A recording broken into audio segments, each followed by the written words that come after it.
What's up, everyone? It's Willette with Urbex and Coasters, and today I'm at Energylandia. This is a park I've been super hyped to visit.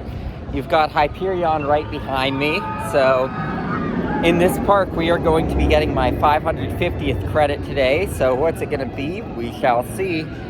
Sadly, though, I will say back there, we do see an enthusiast's worst nightmare. I know I'm not talking about slow riders on an alpine coaster.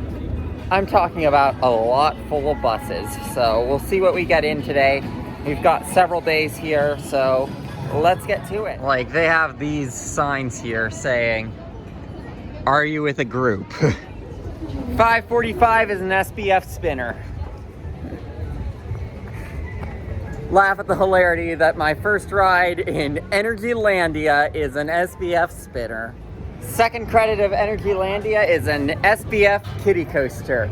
We're gonna get all the credits in this park, and this one does have some decent laterals to it, actually, like the one at Prodder. So because this isn't pay-per-ride like Prodder, I did ride the hashtag not a coaster here with Circus Coaster.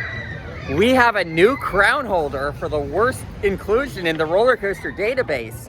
Little Stingray, you are free from the title.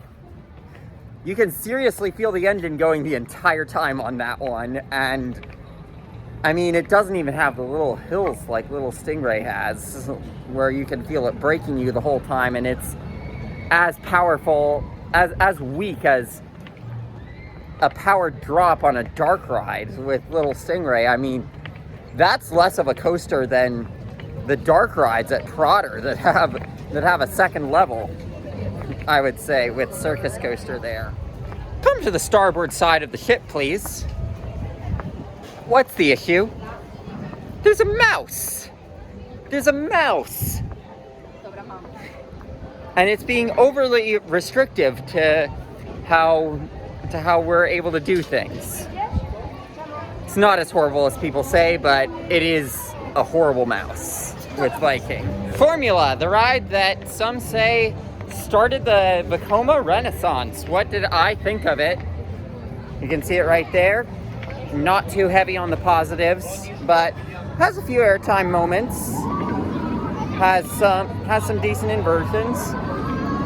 Decent launch, but not all that forceful. So I maintain my opinion that New Age Vekoma does seem to be overhyped, but I mean, looking at the profiling of Lech Coaster, when I ride that in a few days, I can see that changing my view about New Age Vekoma. But for now, still feel that New Age Vekoma is a little overhyped, but makes fun rides. All this bypassable queue space?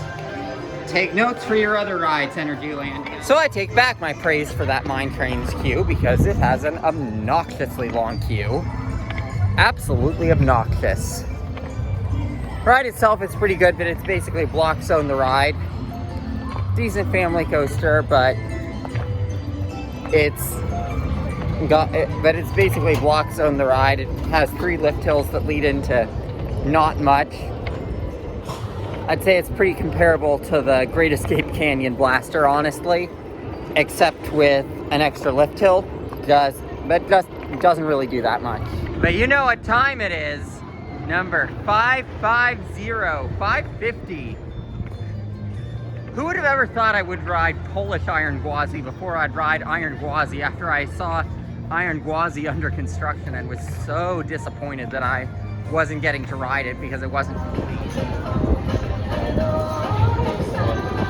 550th credit, Sandra! Woo! Pretty good ride, but I will say I did get jammed in the middle row, so I'm gonna have to get more rides on it to get it more warmed up. But pretty fun ride, and good 550, and it was just a week ago that I was at 500, used the same piece of paper even. Wonder how many people can say that.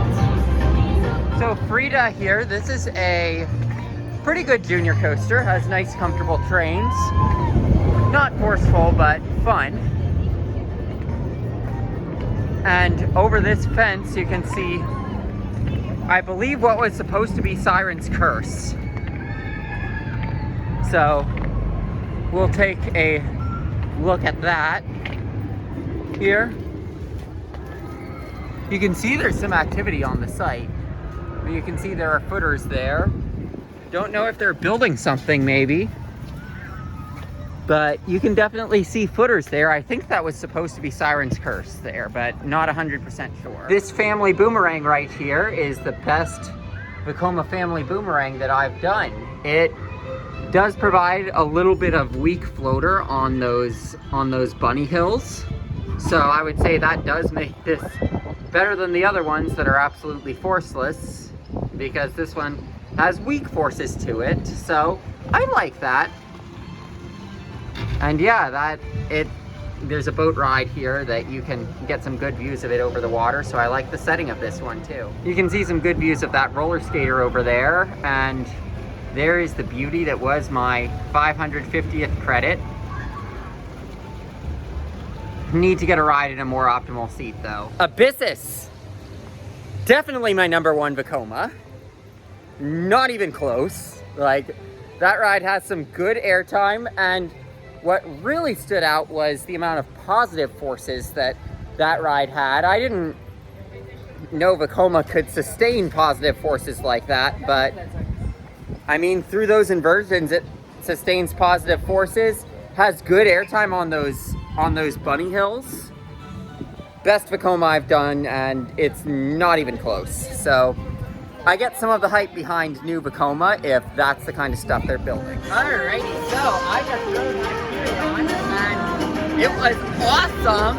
I mean, I would say very complete ride. I would say best ride in this park, and had some great airtime. And new Gen Intamin, I get the hype. That turnaround that is sort of a dive loop, sort of not. I can't really tell if it's an inversion, sort of like the RMC Raptors. That provides some great airtime and laterals together, and then you've got that overbank, which honestly feels more like an inversion than what RCDB calls an inversion to me, but okay. But you've got those great bunny hills at the end, and great intense ride, and thumbs up all the way from me on Hyperion.